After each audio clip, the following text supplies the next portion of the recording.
Does the NSA collect any type of data at all on millions or hundreds of millions of Americans? No, sir. It does not. Not wittingly. There are cases where they could inadvertently, perhaps, collect, but not wittingly.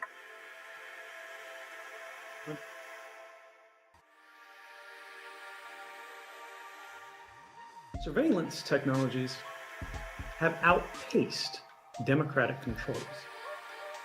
A generation ago, surveillance was extremely expensive. There was a natural limitation imposed upon it. That is, the governments had to spend huge, extraordinary sums to track lone, isolated individuals. But today, that dynamic is reversed.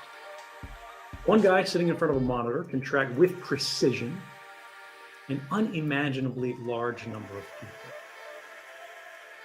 For the first time in human history, it's both technologically and financially feasible for governments to track and store nearly complete records of our private lives. Now, this is not science fiction. In Russia last year, they passed what they called an anti-terrorism package, the Yurovaya Paket. Russians call it the Big Brother law. And if Russians are calling a surveillance law the Big Brother law, you know there's a problem. China is passing new intrusive surveillance bills that are modeled after the US's own bills very carefully so that the US cannot criticize them for using the same powers to abuse their citizens' rights.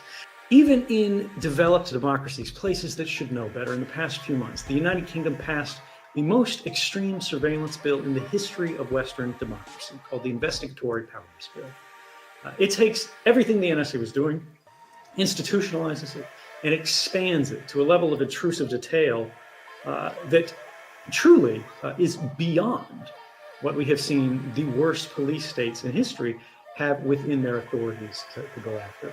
This is a law so authoritarian and so abusive that experts say it goes farther than laws like China and Russia, which I think we can all agree are no friend to civil liberties.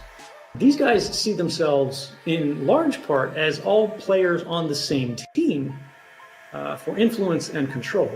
Everything you've ever sent, they have a copy of. And they're beginning to sell this to the government as a service, right? Without requiring a warrant. National security. Anything that has the word homeland in it should make you a little bit nervous because they mean different things to politicians than they do to you. The FBI said this guy was in contact with foreign radicals. He's possibly a threat.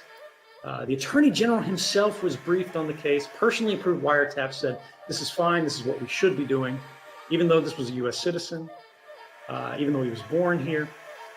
He was placed on a watch list to be detained in the event of a national emergency to make sure he couldn't cause trouble.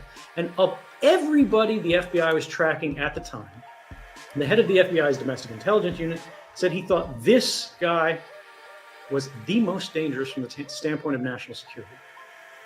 Do you recognize this case? That assessment that he was the greatest national security threat that we were facing, this was the person we needed to be protected from, was made 2 days after he gave the I Have a Dream speech.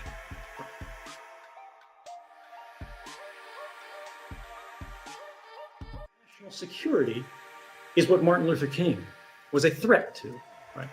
These are euphemisms not for saving lives, but for political stability, for the continuity of the status quo. This is about liberty versus surveillance. When privacy increases of a person, their security increases. If no one knows what you're up to, no one can take action against you. No one can basically make you vulnerable. When you're being watched and recorded everywhere you go, not only are you becoming less private, you are becoming less secure. Surveillance preys on vulnerability. Surveillance preys on the lack of privacy. Information today is a convenient means. It's a mechanism for attaining a certain power. And that power today is control.